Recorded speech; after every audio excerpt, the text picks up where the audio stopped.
What if I told you that you could eat a full plate of white rice, a warm loaf of bread, or a buttery baked potato, and your blood sugar would barely move? Most people believe that's impossible, but here's the thing, a simple kitchen ingredient, something you probably already have in your pantry right now, can change everything. And no, it's not some expensive supplement or a magic pill. It's a common oil, but not just any oil. The right oil used the right way. I'm Dr. Leonid Kim, and today I'm going to show you exactly how this works. The science, the method, and the mistakes almost everyone makes. By the end of this video, you'll never look at carbs the same way again. Most people get this completely wrong.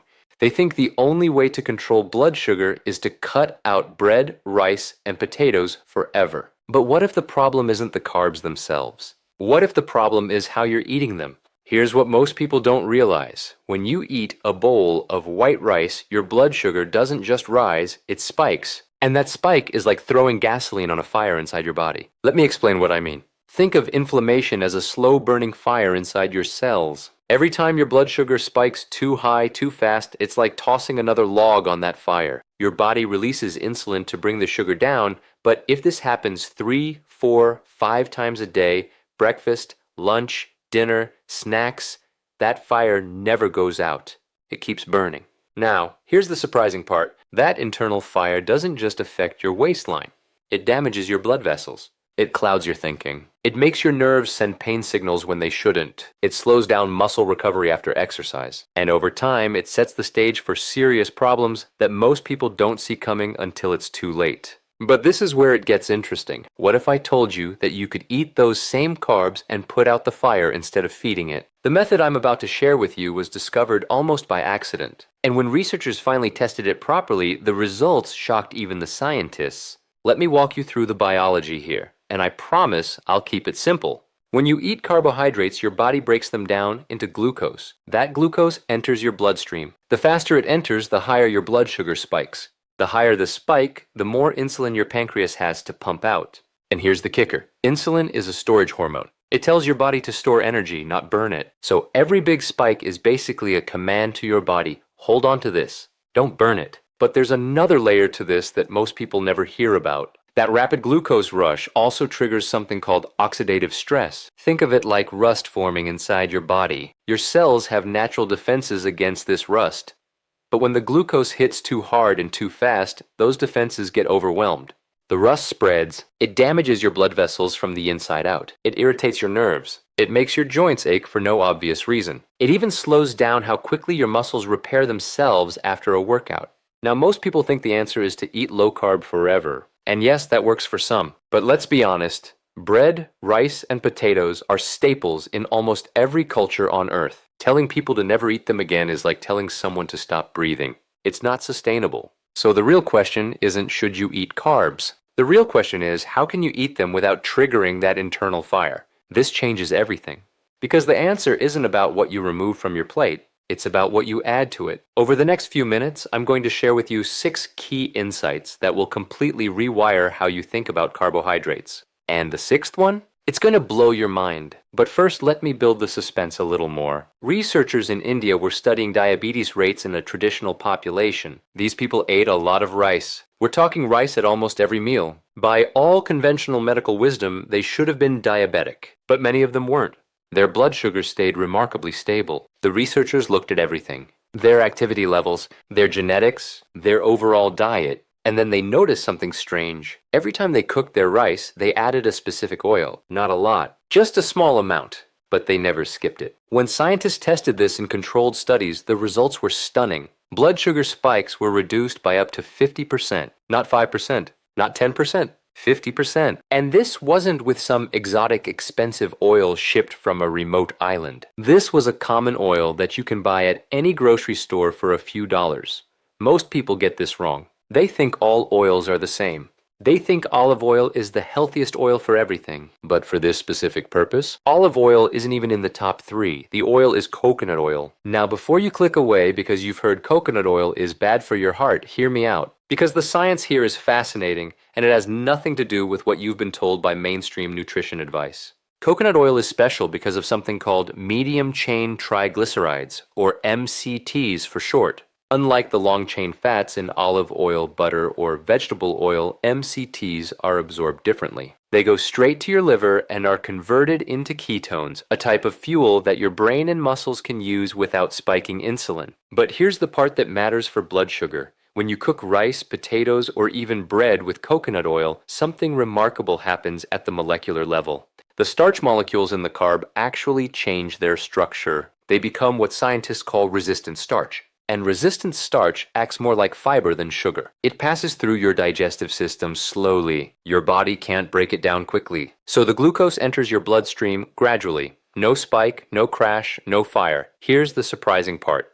This isn't just theory. A study published in the journal Asia Pacific Journal of Clinical Nutrition found that adding coconut oil to rice, cooling it, and then reheating it increased resistant starch content by 10 times. 10 times. All right, let me lay out the 6 key insights I promised you. Write these down. They're going to change how you eat forever. Not all carbs are created equal. The same bowl of rice can spike your blood sugar like a rocket or release glucose like a slow drip.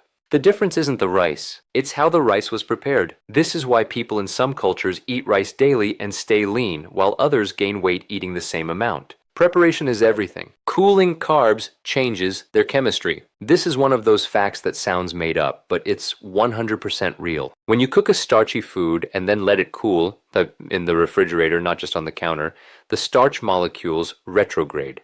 They crystallize into a form that your digestive enzymes can't easily break down. The result? Up to 50% less blood sugar impact when you eat it later. So that leftover rice from yesterday's dinner? It's actually healthier for your blood sugar than the fresh rice you just cooked. Coconut oil is the catalyst. Here's where coconut oil comes in. When you cook rice or potatoes with coconut oil and then cool them, the oil interacts with the starch molecules and locks them into that resistant form. It's like the oil acts as a molecular glue, holding the starch in a shape your body can't rapidly digest. Without the oil, cooling helps a little. With the oil, cooling helps a lot. Reheating doesn't undo the benefit. Most people think, if I cool it and then reheat it, won't it just go back to normal? Surprisingly, no. Once that starch has retrograded and formed resistant starch, reheating doesn't fully reverse it. Studies show that reheated rice still has significantly lower glycemic impact than freshly cooked rice. So meal prepping your rice and potatoes isn't just convenient, it's metabolically smart. Your gut loves resistant starch. Remember how I said resistant starch acts like fiber? Well, your gut bacteria thrive on it. They ferment it into something called short-chain fatty acids, particularly butyrate. Butyrate is like premium fuel for the cells lining your colon. It reduces inflammation in your gut, strengthens your gut barrier, and even sends signals to your brain that improve mood and reduce cravings. So by using this coconut oil method, you're not just controlling blood sugar, you're feeding your microbiome. The nerve and muscle connection. This is the one that blew my mind when I first dug into the research. Chronic blood sugar spikes don't just affect your metabolism, they affect your nerves. High glucose levels damage the tiny blood vessels that feed your nerves, leading to that burning, tingling, painful sensation that so many people suffer from, especially in their feet and hands. But when you stabilize blood sugar using resistant starch and coconut oil, you reduce that damage. You improve circulation to those nerves. The fire I talked about earlier, it starts to go out. And for muscle recovery, stable blood sugar means stable energy. Your muscles get a steady stream of fuel instead of a flood followed by a famine. That means less soreness, faster repair, and better performance. Whether you're an athlete or just someone who wants to walk upstairs without pain, most people get this wrong. They think they need to buy expensive resistant starch powders or supplements. But the best resistant starch is the one you make in your own kitchen for pennies. All right, let's get practical. Here's exactly how to use coconut oil to transform your carbs into blood sugar-friendly fuel. For rice, cook your rice normally, but add 1 teaspoon of coconut oil per cup of dry rice to the boiling water before adding the rice. Let it cook fully. Once cooked, spread it out on a plate or shallow container and let it cool to room temperature. Put it in the refrigerator for at least 12 hours. Overnight is perfect. When you're ready to eat, reheat it gently. Microwave is fine. Stovetop is fine. The resistant starch stays intact. That's it. Same rice, different metabolism. For potatoes, boil or bake your potatoes with 1 teaspoon of coconut oil added to the cooking water or rubbed on the skin. Let them cool completely. Again, refrigerate for at least 12 hours. Reheat and eat. Potato salad made with cold potatoes? Even better. No reheating needed, maximum resistant starch. For bread, this one is trickier because you don't typically cook bread at home. But here's a hack. Toast your bread, then let it cool completely before eating. The toasting and cooling process increases resistant starch slightly. And if you spread a thin layer of coconut oil on it before toasting, even better. You're getting the fat interaction plus the cooling benefit. Here's the surprising part. The amount of coconut oil you need is tiny. We're talking 1 teaspoon, not a tablespoon. Not a glug from the bottle. 1 teaspoon is enough to work the molecular magic. Now let me save you from the mistakes I see people make all the time. Using too much oil. More is not better. 1 teaspoon per cup of dry rice is the sweet spot. If you drown your rice in oil, you're just adding unnecessary calories without additional benefit. Precision matters. Skipping the cooling step. This is the big one. If you cook the rice with coconut oil and eat it immediately, you get some benefit from the MCTs, but you miss the resistant starch transformation. The cooling step is non-negotiable. 12 hours minimum in the fridge. Don't rush it. Using the wrong oil. I've seen people try this with olive oil, vegetable oil, canola oil. It doesn't work the same way. Those oils have long-chain fatty acids that don't interact with starch the way MCTs do. Coconut oil is unique here. Don't substitute.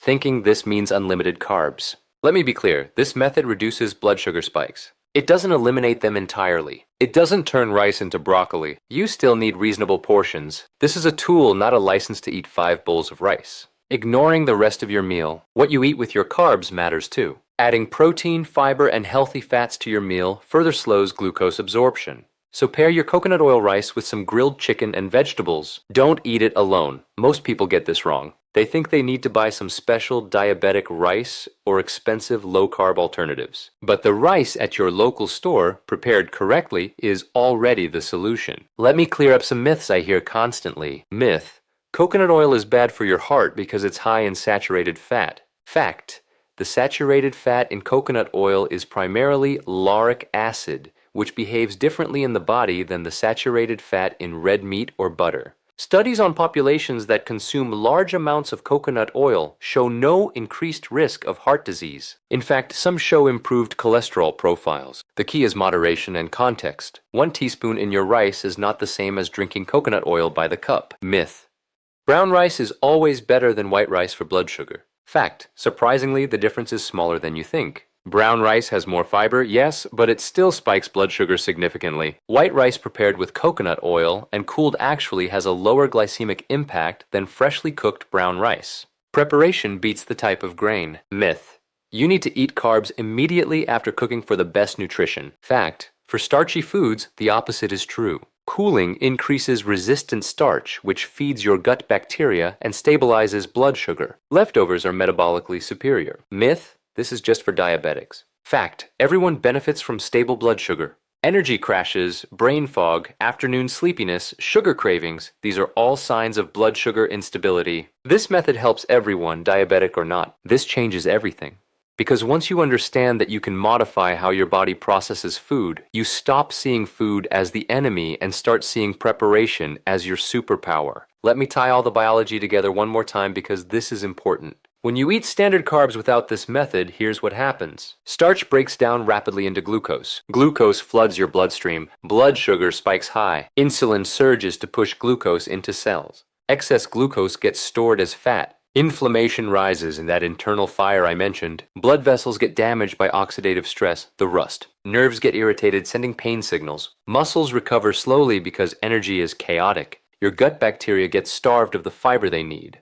When you use the coconut oil plus cooling method, starch transforms into resistant starch. Glucose enters your bloodstream slowly and steadily. Blood sugar stays in a healthy range. Insulin release is moderate and controlled. Less fat storage, more fat burning. Inflammation drops, the fire cools down, blood vessels stay healthier, less rust. Nerves get better circulation, less pain. Muscles get steady fuel for faster recovery. Gut bacteria feast on resistant starch and produce butyrate, which heals your gut lining. It's the same food. Completely different outcome. Most people get this wrong. They spend hundreds of dollars on blood sugar supplements, glucose monitors, and special diets. But the most powerful tool costs less than a cup of coffee and lives in your pantry. Let me be direct about who should pay attention to this. If you get sleepy after meals, this is for you. If you crave sugar at 3 p.m. every day, this is for you. If you have nerve pain, tingling, or burning in your hands and feet, this is for you. If you exercise but recover slowly, this is for you. If you're pre-diabetic or diabetic, this is absolutely for you. If you just want more stable energy throughout the day without giving up foods you love, this is for you. And if you're someone who has tried every diet, cut every carb, and still struggles with weight and energy, this might be the missing piece you never knew existed. Here's the surprising part. This isn't some fringe internet theory. This is published peer-reviewed science, real researchers, real studies, real results. And yet almost no one talks about it. So here's what I want you to do. First, try this method this week. Cook your rice or potatoes with 1 teaspoon of coconut oil. Cool them overnight. Reheat and eat. Notice how you feel. Notice your energy. Notice if you're less hungry 2 hours later. Your body will tell you the truth. Second, share this video. I know that sounds like every YouTuber asking for shares, but here's why it actually matters. Millions of people are suffering from blood sugar problems, nerve pain, inflammation, and energy crashes, and they think their only option is to give up the foods they grew up with. They're wrong, and they need to know. Third, hit that like button and subscribe. I drop science-backed health insights like this every week. No gimmicks, no fad diets. Just real biology explained in a way that actually makes sense. And if you try this method and it works for you, and I believe it will, come back and comment below. Tell me your experience. Tell me what changed, because your story might be the one that convinces someone else to try it. Let me leave you with this. For decades, we've been told that carbs are the enemy, that bread, rice, and potatoes are somehow bad foods that we need to fear. But food isn't the enemy. Ignorance is. When you understand the biology, when you know that a simple teaspoon of coconut oil and a night in the refrigerator can transform a blood sugar bomb into a slow-burning fuel, you take back control. You don't have to choose between enjoying your food and protecting your health. You can have both. You just need the right knowledge applied the right way. Your body is not broken. Your metabolism is not doomed. That internal fire, it can be cooled. That nerve pain, it can be reduced. That afternoon energy crash, it can disappear. The rust on your blood vessels, it can slow down. Your muscle recovery, it can improve. All of it starts with one simple change in your kitchen. I'm Dr. Leonid Kim. Take care of your health, and I'll see you in the next video.